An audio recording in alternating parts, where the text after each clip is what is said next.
যদি কোরআনের একটা হাফেজ হতে পারে আর কোরআনের সমস্ত বিধান অনুযায়ী যদি আমল করতে পারে, রাসূল বলেন মান ক্বরাআল কুরআনা ফাস্তাযহারাহু ফাআহাল্লা হালালাহু ওয়া হাররামা হারামাহু আদখালাহু আল্লাহুল জান্নাহ। যদি কোনো বান্দা কোরআনকে সিনার মধ্যে ধারণ করতে পারে, কোরআনের হাফেজ হতে পারে, আল্লাহ তাআলা বলেন যে তাকে আমি ৬৬৬৬ তার একটা জান্নাত দিব। একটা জান্নাত কেমন জানেননি?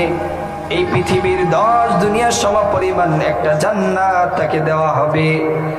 আর যদি একটা পৃথিবীর ১০ দুনিয়ার সমপরিমাণ যদি একটা জান্নাত দেওয়া হয়, তাহলে একটা হাফেজে কোরআনকে যদি ৬৬৬৬ তার একটা জান্নাত দেওয়া হয়, তাহলে কত বড় জান্নাত আল্লাহ তাআলা তাকে দিবেন একবার কল্পনা করেন।